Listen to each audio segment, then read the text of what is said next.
I am the mother of the bride, and I was seated behind her yoga instructor.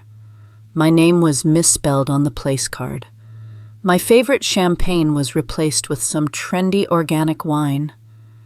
And when my daughter turned to the server and said, "The help eats in the kitchen," she wasn't looking at my assistant. She was looking through me as if I were already dead before she'd even put on the veil. Have you ever sat at your own child's wedding and realized you were nothing more than a prop for the photo op? It took me 30 years to build an empire, and in the 3 minutes that followed her remark, I took back all my power. How do you think I reacted? Just wait, I'll tell you everything. But first, leave a comment if you've ever had a child try to erase you while you were still breathing. My name is Deborah Whitmore. I am 74 years old. I started an interior design firm in 1984, back when the world thought a woman's place was choosing curtains and staying in the passenger seat. I raised one daughter, Vanessa. I named her after an Italian silk I used for the first chair I ever sold to a hotel in Arizona. That child is today's bride, and I am the woman behind this wedding, not in the mother of the bride sense everyone assumes. I'm the one who designed the entire villa where this wedding is being held, the one who sponsored nearly all the floral arrangements, the sound system, and the lighting, and of course the one who first put the name Whitmore on the company logo that is now printed on every single napkin here today. And yet on the place card, they listed me as Ms. Deborah Whitmire. It wasn't a typo. It wasn't a mistake. It was a choice. I said nothing. I learned that lesson a long time ago. The older a woman gets, the fewer mistakes she's allowed to make. But for that very reason, when you stay silent at just the right moment, that silence carries more weight than thunder. I walked into the reception area to find my seat. A staff member led me to the third row. Ahead of me was the row reserved for the bride's family, a group to which I apparently no longer belonged. The first seat was for Vanessa's personal yoga instructor, a tall blonde woman who once called my style too traditional during a branding meeting. I also noticed my champagne flute. I have a favorite, a Brut from Reims, not too sweet. But today the server informed me the bride has requested we only serve organic wine from Napa Valley. No industrial champagne. I looked closely at the bottle's label. It was a brand Vanessa herself had once dismissed as too thin to drink, but good enough to post on Instagram. I never thought a party could be so cold it would make you shiver in 78-degree weather. I still wasn't angry, not really, not until that moment. I was standing by the buffet not to get food, but because I enjoyed admiring the cream-colored porcelain plates I had once recommended the manufacturer design exclusively for this villa. I remember choosing the glaze myself. A young server walked by carrying a tray of canapés, and that's when my daughter Vanessa, in her handcrafted French-beaded white gown, looked up, smiled, and said just loud enough for the nearby table to hear, "The help eats in the kitchen." She didn't shout, but it was loud enough for those around us, the CEOs, the society wives, in designer dresses, the friends from New York, to turn their heads. She wasn't looking at Martha, my assistant of 32 years. She glanced past her, looked through me, as if I were a crystal vase placed incorrectly on the buffet table. 1 second, 2. The table fell silent. A few people offered tight, forced smiles. Others took a sip of their wine. One guest stared down at her plate as if she were trying to hide inside her goat cheese tartlet. And me, I stood up straight. I focused on the glass of water in my hand. No wine, no buzz, just the dry, bitter taste of a truth I had tried to deny for years. I didn't turn to Martha. I knew if I looked at her, she would understand, and she would be hurt. I simply placed a hand gently on her shoulder the way a mother touches her daughter when a reassuring squeeze is all she can offer. We sat down at our table. A relative of Gregory's, Vanessa's fiancé, walked past. I heard him whisper to his wife as he scanned the room. "Where's the mother of the bride? I thought she'd passed away." I heard every word. It was as if the air thinned just so the sentence could find me. I pulled out my phone, quietly. I stepped out of the reception hall and walked along the bluestone path I had insisted they preserve because it has history from the 19th century. Back then I thought if something has history, it should be preserved. But I was wrong. Sometimes things with history can also be disowned. I walked to the back of the garden where the purple wisteria was in full bloom, the scent of lavender mixed with the sea breeze. I dialed Victor, my lawyer. He answered on the second ring. My voice was perfectly even. Cancel the $30 million. Victor paused for a beat. Are you sure no reason needed? Just sign. He didn't ask any more questions. That's why I trust him. I hung up. I stood there among the lavender, my phone still in my hand. And for the first time at that party, I felt light. Not because I had gotten revenge, but because I had just cut a cord I thought I was meant to hold on to forever, simply because it was labeled Mother. Vanessa was planning to announce her new venture tonight, Whitmore Grant, Global Interiors, the next generation. But there is no next generation without seed money, and the greatest capital I ever gave her wasn't money. It was my trust, and today I took it back. I left the garden after my call with Victor. Dusk was settling in. The scent of lavender mingled with the damp, woody smell of the bluestone path I had personally selected years ago. The stones now had a bit of moss clinging to their edges as if they too were aging with me. I sat down on a classic wrought iron bench, my hand still holding the unlocked phone. The screen displayed the ended call, Victor Langley. 2 minutes, 18 seconds. 2 minutes. That's all it took to erase 30 years of building. Or perhaps it was 2 minutes to reclaim it. I leaned back and closed my eyes, and then memory pulled me back. I used to live in a one-bedroom apartment on the west side of Los Angeles in the early 80s. Vanessa was just 3. The kitchen was tiny, just big enough for a folding table where I would spread out my blueprints. By day, I worked for a design firm run by 3 men. They called me the fabric lady, never the spatial designer. At night, I worked on my own designs, my left arm holding a sleeping Vanessa in a sling against my chest, my right hand sketching with a pencil, sometimes using my elbow to guide the ruler when my wrist ached. I remember taping a note to the wall, "If they won't open the door, build your own key." I never saw myself as weak, but one day I almost broke down in tears. A client, a friend of my boss, looked at the mood board I'd prepared and said, "Could you hand this off to a younger stylist? Your face, it's not on brand." I smiled, the kind of tight-lipped smile you give when you know you can't afford to show your disappointment. That night I went home, made Vanessa hot chocolate, and turned on the soft jazz station. As I was cleaning up my tools, she climbed onto a chair and placed a piece of paper in my hand. She had drawn a logo, a stylized W, inside the frame of a house with a chandelier above it. Underneath, in messy pink crayon, she had written, "Mommy is a magician." I've kept that drawing to this day. Vanessa used to be my little shadow following me everywhere. She would sit in my workshop, making dresses for her dolls out of fabric scraps. She would mimic the way I held color swatches and say, "When I grow up, I'll be the CEO and you can keep doing the magic." I thought nothing could ever change that kind of love. But some things change faster than you could ever imagine. When Vanessa went to college, she chose to major in business, not design. I didn't object. She said she wanted to learn management, to take Mom's brand global. I believed her. I believed her so much that when she said she needed capital to launch a small, independent offshoot focused on lifestyle furnishings, I mortgaged one of my long-held properties to help her get started. I didn't interfere. I just provided some initial staff, introduced a few suppliers, and a head accountant I trusted. The project lasted 9 months before it failed.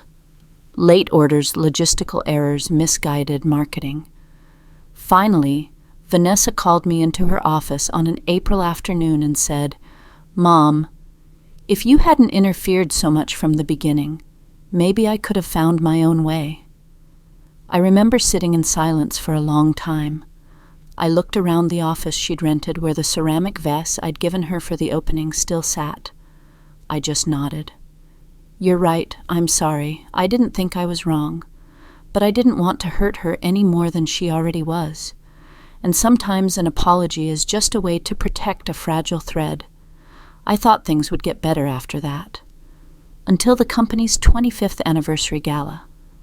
Vanessa gave the keynote speech. She wore a cream-colored pantsuit, her hair pulled back neatly, her voice echoing confidently through the microphone. "Deborah Whitmore is an icon of sustainable design, a woman who never followed trends because she created them." The guests applauded. I applauded too. But I saw it clearly she didn't say "my mother." Not "my mom is the one who." It was Deborah Whitmore, as if I were a historical figure in a textbook. That night the MC jokingly asked, "Would you like to invite your mother up on stage with you?" Vanessa replied smoothly. "Tonight is about the new generation. My mother prefers to stay out of the spotlight." "No. I don't prefer to stay out of the spotlight. I just believe the light should be for those who deserve it." Tonight, standing by the lavender bushes after that 2-minute and 18-second phone call, I didn't feel as sad as I thought I would. What hurt wasn't being misnamed, seated behind a yoga instructor, or forgotten in the speaker lineup. What hurt was realizing that the child who once called me a magician now only called me by the name printed on the packaging. And maybe she even saw me as a byproduct. I don't blame her, I truly don't. I'm just starting to remember who I am. And I think it's time to write the next chapter one where I am no longer my own shadow. I don't know why I woke up so early that day. The sky was just beginning to lighten. The waves were still lapping gently against the villa's foundation, and the scent of the hanging wisteria still clung to the collar of my nightgown. I brewed a cup of black tea and opened my tablet. I only meant to read my emails as usual, but there was a notification in the villa's internal security system inbox, something I hadn't touched in 2 years ever since I handed over operational duties to Vanessa. Security code activated, Vault 1, user EVC, external vendor coordinator. Timestamp 2 days before the wedding. 11:42 p.m. My heart skipped a beat. Vault 1 is where I keep the family heirlooms, the 3-generation sapphire ring, the Florentine pearl brooch from my great-grandmother, a few priceless mementos. No one has the code except me, Martha, and, yes, Elaine. I asked Elaine to come to my study. She arrived in her usual moss-green cardigan. Her eyes unlined, her hair pulled back hastily. But she was sharp. I didn't have to ask twice. She pulled up the access log. The username belonged to the event manager, but the internal memo clearly stated, per the bride's directive. I wasn't surprised. It's strange at my age, I just felt sad. That afternoon I asked Martha for more details. Martha is the villa's head housekeeper and the woman who watched Vanessa grow up running through these halls with buttercream on her face. She doesn't say much, but she always keeps what needs to be kept, documents, keys, and the truth. She hesitated, then said, "The manager presented a temporary authorization form signed by Deborah Whitmore. But the signature looked a little off, so I kept a photocopy. I looked at the paper. The signature wasn't in my usual hand. But I knew Vanessa had a scanned copy of my signature in a folder for media projects. I'm not naive. I told Martha keep the photocopy. And don't say a word. I didn't raise my voice. I waited, and I wanted to see it with my own eyes. On the wedding day after the ceremony and before the reception, I sent Elaine up to the bridal suite. I didn't ask if she was comfortable with the task. I just said, "She is wearing something that doesn't belong to her." Elaine went. Not long after she recounted what happened. Vanessa was standing before the mirror. The wedding dress fit her perfectly. Sunlight from the window caught the sapphire on her hand, making it flash with its signature deep blue. The pearl brooch was pinned to her swept-up hair, each strand held in place by a stylist's invisible hairspray. Everything was perfect, except for that one small detail. Elaine walked in. No knock, no clearing her throat. Vanessa turned, saw her. "Elaine, oh, could you please tell the staff that the floral arrangements by the entrance are a bit lopsided?" She stopped mid-sentence when she saw the gray velvet pouch in Elaine's hand.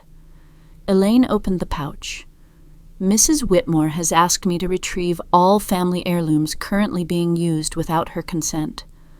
Vanessa flinched, but then, as if by media-trained instinct, she burst into tears. Real tears. A trembling lip. Her personal assistant standing nearby broke into a sweat. "I don't understand.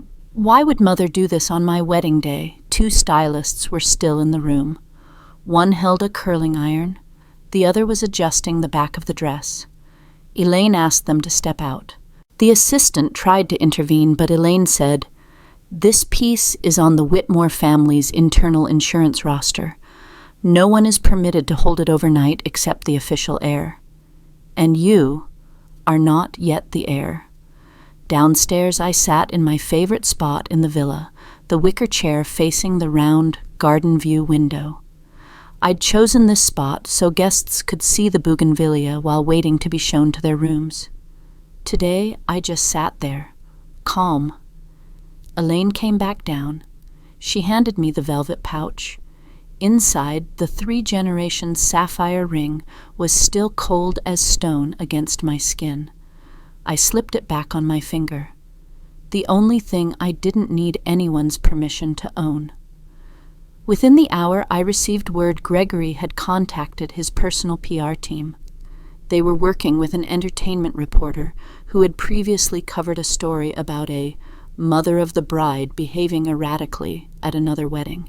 An hour after that, I saw a short news alert on my phone.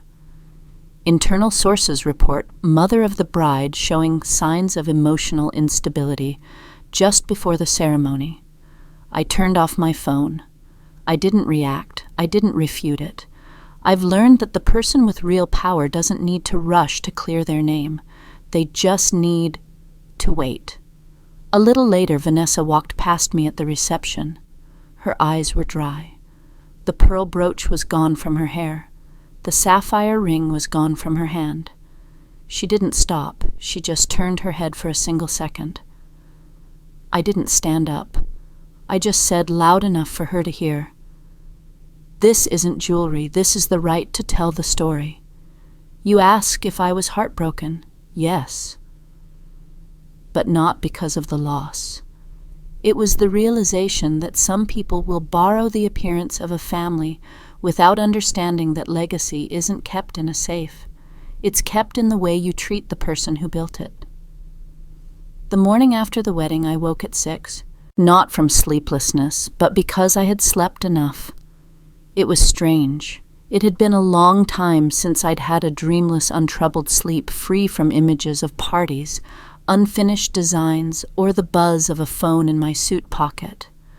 I made coffee with the old machine, the kind that requires you to pour the water by hand and press the filter down. I never liked the smart espresso makers Vanessa favored, where one button could produce 5 different types of coffee. For me, coffee only needs one thing: honesty, just like the person who makes it. I sat in the small dining nook at the corner of the villa. The early morning light streamed onto the oak table where my daughter and I had once sketched out the first plans for the Whitmore showroom in 1997. It was now the Whitmore Grant Concept Gallery. My name had been pushed to the bottom of the sign in a font smaller than the line describing the opening hours. I opened my email. There was a new message from Vanessa. "No good morning, Mom. No, thank you. Just the subject line, rebrand direction documents." I read it carefully. The attached document was a proposal to adjust the logo. The line, "Founded by Deborah Whitmore," was to be replaced with "Inspired by family tradition." The little girl who once drew a clumsy logo on pink construction paper was now trying to redefine me as an inspiration. I didn't open the file. I wasn't angry. I just saw more clearly than ever that this was no longer about taste or style. This was a takeover, not with knives and forks, but with paperwork.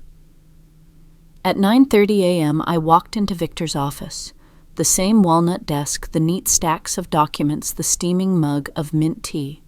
He looked up, saying nothing. His eyes narrowed slightly as if waiting for me to confirm what we both already knew. "Begin," I said. "Quietly. Leave no echo." Victor nodded. As he opened his laptop, I looked out the window. The maple tree outside was changing its leaves for the 38th time since I first signed the company's incorporation papers. The first move was to revoke Vanessa's dual signature authority in the Whitmore Holdings financial system. From now on, any transaction over $5,000 would require direct approval from me or Victor. The second was to freeze all wedding-related transactions, including the $100,000+ wedding gift Vanessa had claimed from the old philanthropic fund, a fund I established to provide scholarships for female design students, not to buy hand-woven Italian tablecloths. I requested a memo be sent to the entire executive board. Effective June 1st, Vanessa Whitmore Grant no longer had the authority to approve design media or personnel projects under the corporate name. All proposals were to be redirected to the legal department for review. I told Victor, "Do it like you're cutting off the water supply." Quietly. But life becomes impossible without it. That afternoon, as I sat on the upstairs balcony overlooking the bougainvillea I had planted myself, my phone buzzed. A text from Gregory. "If you require assistance with digital strategy or PR, I am happy to propose a neutral path forward." I read it twice. Part of me wanted to laugh. The other part just felt empty. Gregory was the kind of man who spoke in words filtered through 3 layers of advisors. Neutral in his mouth meant advantageous for us. It meant we keep our position and you keep your image. I replied with a single sentence. "My daughter doesn't need neutrality, she needs boundaries." I received no reply. That evening, Elaine brought me a preliminary financial report after the adjustments. Vanessa had requested a new media budget without a valid signature. The funds were for a campaign titled The Next Generation, A New Legacy. I looked at the line item, my finger pausing for a moment. A new legacy. 2 simple words. But if you're not careful, they become a way to erase the old one. I closed the folder and placed it on the shelf. That night, I sat in the reading room, a yellow lamp casting a warm glow on the desk. Martha brought me a cup of cinnamon orange tea. She didn't ask, just set it down gently and stood in silence. I looked in the mirror. The woman staring back wasn't weak, but she wasn't young anymore either. Her skin was more wrinkled, her shoulders slumped ever so slightly, but her eyes were still mine. And I knew I still had enough time to choose who would carry the flame instead of letting it be snatched away. It was the first time I allowed myself to ask a question I had always avoided. If Vanessa can't continue, then who? I don't usually go upstairs in the evening. Ever since moving back into the main villa a few years ago, I've kept to the ground floor my study, the library, the kitchen, and the bedroom overlooking the back garden. The upper floor now belonged almost exclusively to Vanessa and Gregory whenever they visited or to weekend guests. Vanessa once jokingly called it the brand rejuvenating upper level. But that night I'd forgotten my shawl. A sea breeze drifted through the hallway, sending a chill down my spine. I walked slowly, taking each sturdy wooden step. The dim hallway lights cast blurry reflections along the wall of family photos. As I passed the room at the end of the hall, my old reading room, now Vanessa's strategy room, I saw the door was slightly ajar. And then I heard Gregory's voice. We need to move fast. She's still sharp, but everyone gets confused eventually. We need a medical file." I froze. My heart didn't race, but my feet felt like they were submerged in ice water. Then came Vanessa's voice, lower than usual, as if she were at a bar, not in a meeting. "All it takes is one time. She misremembers a date, forgets someone's name. That's enough to convince a guardianship board." A pause. The sound of water being poured, glasses clinking. They were discussing this as if I no longer lived in this house, as if I were a piece of property they were negotiating control over. I backed away, silently, making no sound, no shiver, no tears. I thought I was prepared for anything, but I never imagined I would hear my own daughter plotting how to legally strip me of my autonomy, all because I might one day forget someone's name. I returned to my room, closing the door softly behind me. I sat down on the bench at the foot of my bed. Everything was in its place, the teapot, the picture frames, a half-read book. But my inner world had shifted on its axis. I opened a drawer. Beneath a box of tea was the old digital recorder Elaine had given me. She had said it might be nice to record a few things for Clara later on. Clara, my granddaughter, not Vanessa's child. I turned on the device. The pale blue screen lit up. I pressed the red button. 10:46 p.m. Date, May 27th. Location, second floor of the main Whitmore Villa, East Hallway. Subject, a conversation between my daughter Vanessa Whitmore Grant and her husband Gregory Grant. I spoke slowly, clearly. My voice didn't tremble. I recounted the conversation verbatim. I recorded it in a monotone, emotionless voice, as if I were reading a contract. When I was done, I saved the file, naming it, in case I disappear, 01. I sat in silence for a few seconds, then took a pen and signed a brief handwritten transcript. Elaine arrived within 10 minutes. She didn't ask questions. She just signed as a witness. The next morning, I took the recording to Victor's office. He wasn't surprised. He just looked at me longer than usual. "Is this a situational testimony?" he asked. "Not yet, but I want it on record, in case I'm no longer allowed to speak." "Deborah, do you really think it will go that far?" I looked out the glass window. The maple tree was still there, but one of its branches had shed its leaves in the middle of summer. I don't know, but I no longer have the luxury of thinking small.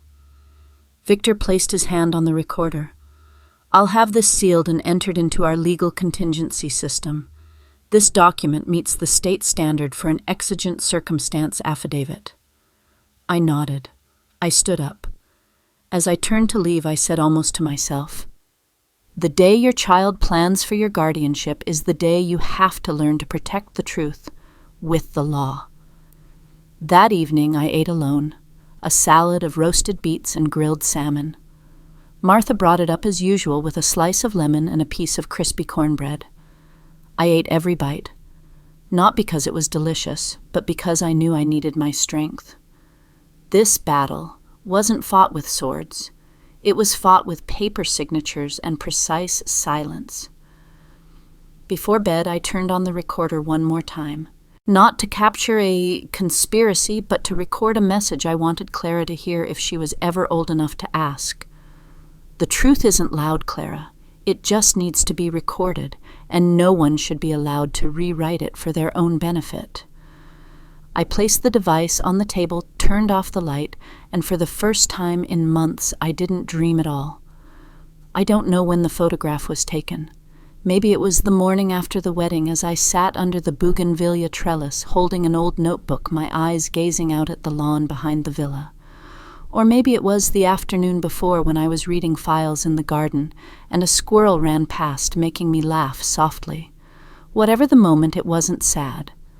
But the camera lens chose to tell a different story. The photo was published on a gossip site right in the middle of their post-wedding spotlight section. The caption below read, "Once mighty design, tycoon now confused, bizarre behind the scenes at the Whitmore Grant wedding. I didn't feel pain, but I saw clearly what they were doing, constructing a new narrative to prepare for my removal from my own story. A few young bloggers on social media began to analyze my body language from the wedding. One said I was standing off axis from the cameras. Another claimed I appeared disoriented, spoke little, and showed minimal expression, early signs of cognitive decline. A 6-second clip of me looking directly at Vanessa without blinking was set to eerie background music and went viral on TikTok with the caption, "When your mom starts thinking she's a side character." I scrolled through it all during breakfast with Elaine. She made her usual apple cinnamon tea, but her hand trembled slightly as she held her cup. "Should we issue a response?" she asked. "No," I replied. "My silence will worry them more than any statement." She studied me for a few more seconds. Then she nodded. That's how we'd worked together for 30 years with few words but a deep understanding. The next day, Elaine received an email from Capital Current, a respected and long-standing business journal. They wanted to conduct an exclusive interview with me about my role in the design industry as well as the personal story behind the recent highly publicized wedding. Elaine read it twice and then said quietly, "We can decline. They'll understand." I shook my head. "No, but I'm not going to tell them everything. I only need 2 sentences." The interview took place in a small studio downtown. There was no LED backdrop or harsh white lighting, just a wicker chair, a vintage camera on a wooden tripod, and a gray-haired reporter in a wine-colored sweater who addressed me respectfully as Mrs. Whitmore, no pretense. I wore a cream-colored linen blouse, no makeup, just a touch of lip balm. I wanted to look exactly like myself, not an icon, not a victim, just a woman telling her story. The reporter asked his questions gently without interrupting or leading me. After nearly 20 minutes of discussing the interior design industry, the evolution of market tastes, and the role of women in corporate leadership, he asked, "If you could say just one thing to conclude our conversation, one thing about legacy, what would it be?" I looked directly into the camera. No preparation, no hesitation. I simply said, "Legacy isn't a brand, it's a memory. And memory doesn't belong to thieves." 2 days later, that quote was on the cover of a special issue of Capital Current. My name was printed below it not as former CEO or mother of the bride, as they usually wrote, but simply Deborah Whitmore, the keeper of memory. That morning, Victor sent me a text. Vanessa's 2 main investors just canceled their meeting. Reason I asked, not public. But their assistants just shared your interview on LinkedIn. A TikTok video made by a group of final-year design students at a Boston art school also went unexpectedly viral. They had created a montage of my journey from 1980 to the present, my first furniture models, the National Design Award, my hospital designs for immigrant communities, and in the background my voice echoed, "Legacy isn't a brand, it's a memory." Vanessa didn't call, but I knew she had seen it, and I knew she understood what was happening. The story was no longer hers to tell. That evening I walked in the garden. The moon hung low, illuminating every leaf. Martha had just pruned the bougainvillea. I walked slowly past the trellis I had planted the day Vanessa won her first scholarship. I remembered hanging a small wooden plaque on it carved with the words, "She who knows where she comes from will not easily lose her way." I don't know who took it down, but I think it's time to hang it back up. I've always had a habit of reviewing old financial ledgers every quarter, even after I stopped being directly involved in operations. It's how I maintain the feeling that I'm still in the house I built, even when I've been pushed out the side door. That morning, Elaine brought me a consolidated statement of the auxiliary accounts, the small but necessary expenses used for community support, and a few old scholarship projects. Every column, every number, every transfer code was familiar, until the last line. Recurring transfer, $420 month. Payee, Julia Monroe. Start date September 5 years ago. No board approval. No attached contract. Elaine frowned. This isn't in the operating budget and it doesn't state a purpose. I don't remember you ever approving it. I looked at the payee's name, Julia Monroe. It sounded familiar, but it wasn't until I read it a second time that a strange feeling washed over me. That name belonged somewhere in Vanessa's past, a name I'd overheard during an argument 10 years ago. I asked Elaine to find the original record. It took her 30 minutes to trace it back through the offline accounting system, a system Vanessa had wanted to get rid of for being too manual, too outdated.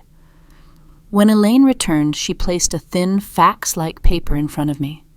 It had a short handwritten note, support for school living expenses, reason undisclosed, maintain until beneficiary is self-sufficient.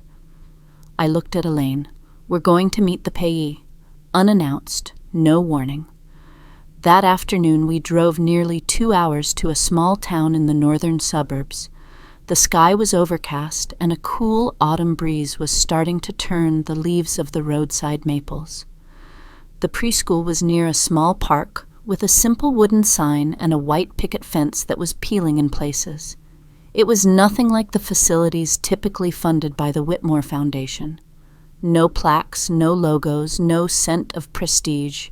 We parked the car. Elaine stayed behind.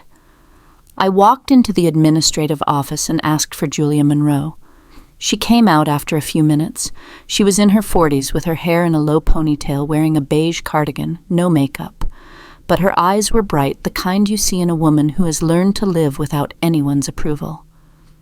I introduced myself briefly. She studied me for a moment, then said, I know who you are. I always guessed this day would come. I didn't ask any questions.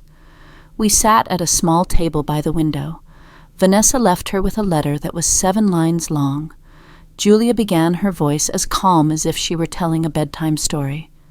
She said the child would ruin her career, would tie her to an outdated definition of mother. She asked me to take care of her, and then she disappeared. My brother Daniel died in a car accident just a few months after Clara was born. I couldn't let her end up in the system, so I raised her as my own. And someone I'm guessing you started sending support. But you never called, never wrote, never asked for anything. I said nothing. I just rested my hand on the table. Julia looked at me, her eyes softening. She doesn't know anything. I was going to wait until she was old enough. A little later, Julia invited me out to the playground in the back. The children were drawing with colored chalk on the concrete.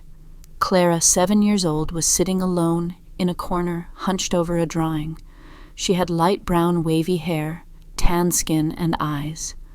Eyes that made me stop in my tracks.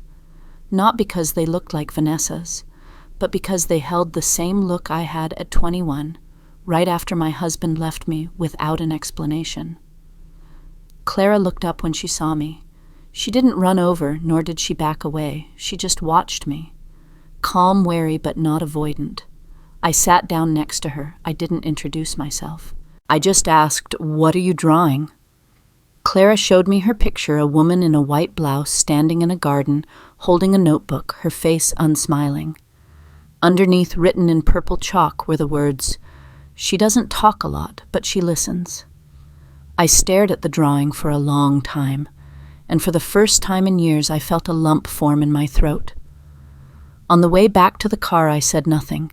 It wasn't until I opened the door that I paused and turned to Elaine. She is the version of me I had hoped Vanessa would become. Elaine gave my shoulder a gentle squeeze. That night, I called Victor. He answered on the second ring. I want to set up a trust fund. In Clara's name. No mention of Whitmore. No last name. No connection to anyone. It is only to be opened when she turns 18 and asks the question, "Who am I?" Victor was silent for a moment, then said, "I understand." I ended my day by opening the first notebook I ever kept from 1986 when I'd just started the company. On the first page, I had written, If I cannot leave my legacy to the one who carries my name, I will leave it to the one who holds my heart. I don't know how Clara will grow up, but I know this: she doesn't need my name to be worthy. I had thought that after the interview and the investors' reactions, Vanessa would stop, or at least take a step back and wait for the storm to pass. But I'd forgotten one crucial thing: when someone believes power is the only thing that can command loyalty, they will do anything not to lose it. A week after I met Clara and established her trust fund, Elaine walked into the main library with a look as heavy as a December squall. "They've started," she said, placing her iPad on the table in front of me. The headline was stark and clear on the screen: Whitmore founder reportedly losing legal capacity. Insider reveals unconventional transfer of power. Below it was a vague article with no specific sources but full of insinuation. A recent medical report suggests signs of mild cognitive decline, which could impact Mrs. Deborah W.'s ability to make financial decisions. I looked at the attached image, a blurry scan of a document with rambling text and a signature that looked vaguely like Gregory's, under the faint heading Preliminary Assessment for Monitoring. "They don't just want to write you out of the story," Elaine said. "They want to make sure you can't tell it." I said nothing. I closed the iPad and set it beside my teacup. What I was seeing wasn't just fake news. It was a form of soft crime, twisting truth into doubt, then letting the doubt spread like an ink stain on paper. 3 days later, a popular finance podcast, I can never remember the name, only that the host always wears a turtleneck and says he has confirmed sources without ever citing them, invited Gregory as a guest. I didn't listen live. Elaine recounted it for me. The host asked him directly, "Is it true that the founder of Whitmore was ousted from the company in a sophisticated legal coup?" What did Gregory say? He gave a small laugh and said, "I don't think coup is the right word. I think it was a necessary transition." A necessary transition. I repeated the phrase in my head as if it were a bitter pill I had to hold on my tongue before swallowing. They were rewriting history in a way that made people not even realize it was being rewritten. I remained silent, not because I was weak, but because I knew that in some battles, if you react too soon, you inadvertently confirm the very narrative they're trying to build. Then one night, Elaine walked into my study with a different look in her eyes. She didn't sit down as she usually did. She just stood there and handed me her phone. On the screen was a link to a Reddit forum for corporate law enthusiasts with a prominent headline, "One Confused Statement," an alleged recording from within the Whitmore family. I opened the post. Someone, an anonymous user, had uploaded the recording I made the night I overheard Vanessa and Gregory's conversation, along with a note detailing the date, time, and context. No cuts, no edits, no sensationalist title. Just the truth, raw and uncolored. Pinned right below the post was a comment from a user named Insider Martha.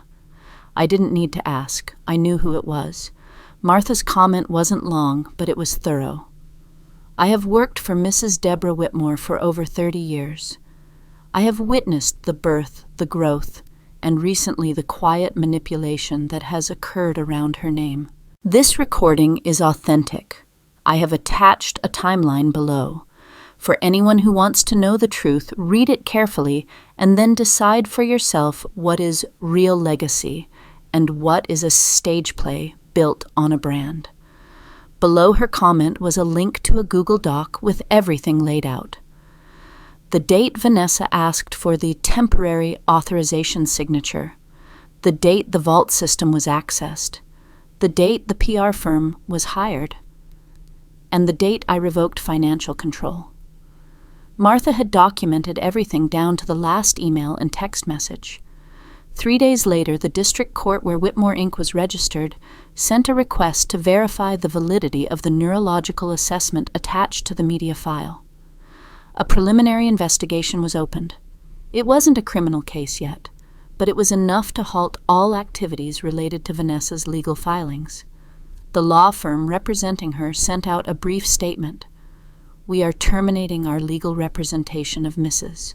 Vanessa Whitmore Grant due to the discovery of a breach of professional ethics on the part of our client. That evening, I sat by the window watching the automated sprinklers water the garden. Martha brought me a cup of hot chocolate instead of tea, no questions, no explanation. Perhaps she knew I needed something sweet on such a bitter day. I said softly, "Do you think maybe we don't need to win? Maybe we just need to preserve the truth?" Martha didn't answer right away. After a moment, she said, "Sometimes the truth doesn't need a keeper. It just needs someone who doesn't deny it." I nodded. We said no more. The window was still open, the night air was cool but not cold, and in that moment, I realized I no longer needed to speak loudly, because the truth had started to speak for itself. That afternoon, the sky wasn't rainy, nor was it sunny. The air was still as if the whole world had paused to see what would happen next. I was trimming the lavender along the back fence of the villa. A pair of pruning shears in one hand, I steadied the faded, late-blooming stalks with the other. Martha was hanging tablecloths on the line, and Elaine had just brewed a fresh pot of mint tea. Everything was peaceful in a strange way, the kind of peace that only comes after you've survived a storm. The car that pulled up to the gate didn't honk. I only knew someone had arrived when the old neighbor's dog barked twice, then fell silent. Elaine was the one who went to open the gate. She stood there for a long moment, then turned back to me. It's her. I didn't have to ask who. I knew. Vanessa stood there alone. No husband, no bodyguards, no designer handbag, just a simple sweater and a pair of plain jeans. Her hair was tied back hastily. Her eyes were swollen. Her lips were bare. I set down the lavender, wiped my hands on my apron, and walked out. We didn't hug. I just opened the back door and invited her into the kitchen like anyone else. Vanessa looked around as if it were the first time she had ever truly seen the old kitchen, the place where cookies were baked, where a child's drawings were taped to the fridge, where the radio played jazz every Sunday morning. We sat across from each other. No tea, no coffee, just a raw, real, and naked silence. Vanessa was the one who spoke first. "I knew you wouldn't call." I nodded. She swallowed hard, then continued, "I always felt like you. You loved Martha more than me." I didn't react right away. I didn't laugh. I didn't argue. I just listened. "Martha understands you," she went on. "Martha knows what you want before you even open your mouth. But me, I always had to try. I had to guess. I had to compete with the image of you in everyone else's eyes." Then she looked directly at me, and for the first time in years, I didn't see ambition in my daughter's eyes. I saw fear. I thought, if I could control everything, I would be loved. I let out a soft breath as if that confession had cleared a fog between us that no wind could have moved. I said, "Love isn't something you conquer with a plan. It's something you keep with kindness." She nodded slowly. A tear welled in the corner of one eye, not the dramatic tears from the wedding. A real tear, the kind that only falls when you let go of a piece of your ego. We sat in silence for a long time. I let the silence pass over us like a breeze. I didn't rush to fill it with words, didn't try to fix it with logic. After a while, Vanessa asked, "So, is this the end?" I looked at her. I looked at her the way a mother looks at a child who is too old to be held but still too young to understand the full weight of her actions. "No," I said, "this isn't the end." I stood up and walked to the window where I stood every morning to look at my garden. I turned back to her. "This is just the final chapter you don't get to write." I saw her lip tremble, but she didn't cry. She didn't beg. She didn't protest. She stood up, looked around one last time, and walked to the wooden door she used to open with dirty hands as a child when she ran in after playing soccer with friends, when she asked for more cookies, when she hid in my arms just because I don't like my math teacher. She touched the doorknob. Then she turned back and said very quietly, I'm sorry for trying to turn you into an icon, when all you ever wanted was to be a real person." I nodded. I was never an icon. I was just a keeper of memory, and I protected it from being revised. Vanessa opened the door and walked out. She didn't look back. She took nothing with her. She left nothing behind except for a light emptiness in the kitchen, like when you've finally cleaned out a box full of dust and old things, and you can finally close the lid. That night, I wrote a line in my old leather-bound journal. My daughter used to think I was a door to walk through. Today, she understood I am a mirror, reflecting her true self right back at her. I closed the journal, and I left it there. I didn't need to close any more chapters. Because the last chapter, if it isn't written with truth, shouldn't be written at all. I woke up earlier than usual that morning, not from anxiety, not from anticipation, but simply because I knew today would be the last day I would sign anything under the title Deborah Whitmore, Director. I brewed a black coffee using the old chipped ceramic mug Vanessa had made in a second-grade craft class. It had sat in the kitchen cabinet for nearly 3 decades, gradually pushed to the back, like a naive memento that no longer matched the kitchen's color scheme. But that morning, I wanted to hold something real in my hands. I opened my laptop. The withdrawal documents had been prepared by Victor last week. No flowery language, no recounting of achievements. Just a clear, concise announcement. I, Deborah Whitmore, officially withdraw from my executive and directorial role at Whitmore Interiors. Effective September 1st, all authority will be transferred to the independent executive board of the Whitmore Foundation. I signed my name. I felt nothing but a quiet nod in my heart. It's time. We went to the company office one last time that afternoon. The ground floor hallway was still lined with commemorative photos, the opening of the first branch, the Sustainable Design Award, a picture of me with employees at our first workshop in Ohio. Elaine walked beside me. She said nothing. Martha came too, holding a folder of old paper files.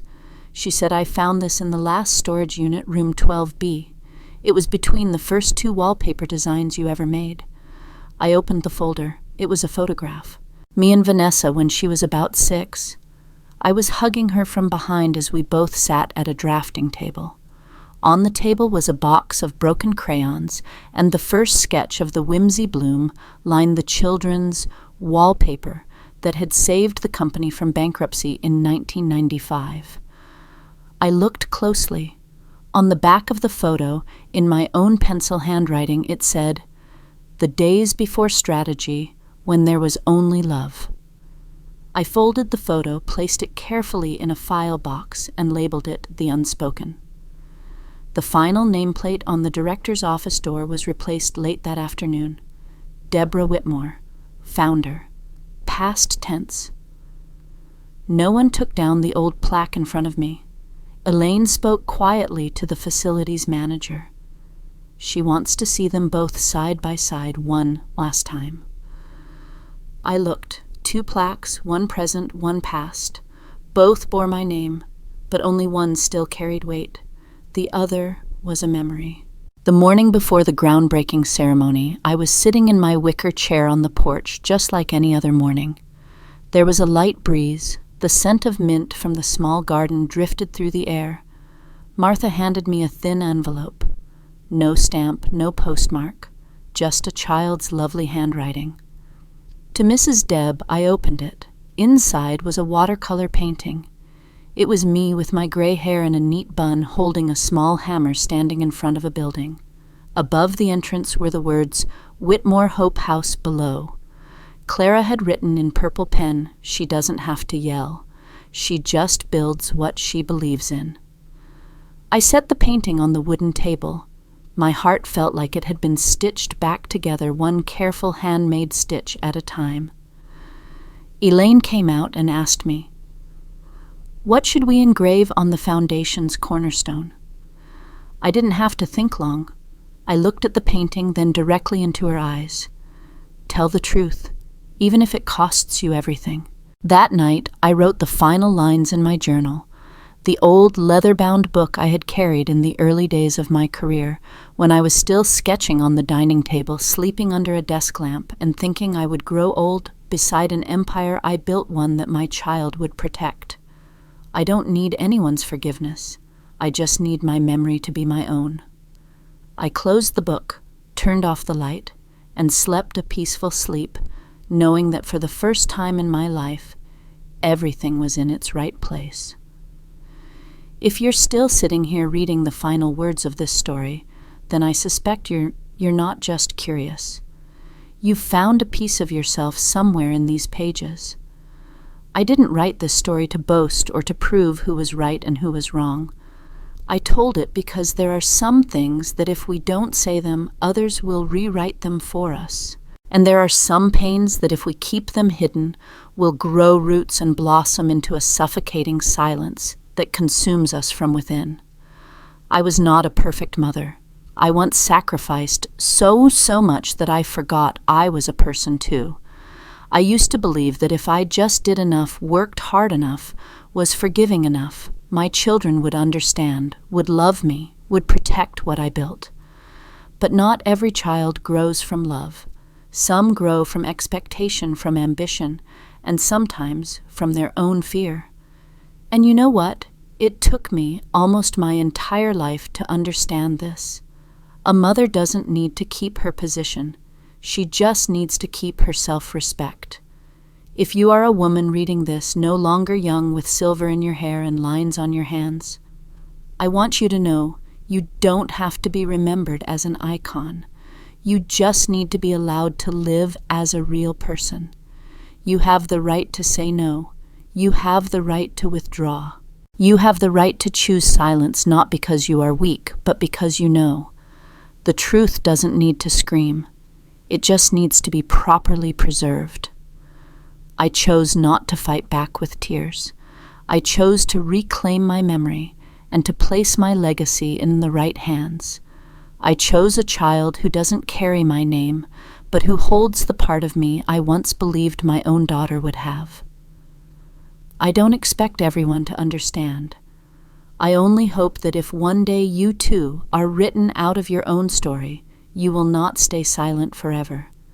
If this story touched you, if you have ever felt, as I once did, that you were the superfluous one in the very house you built, leave me a line, a word, a piece of your own memory.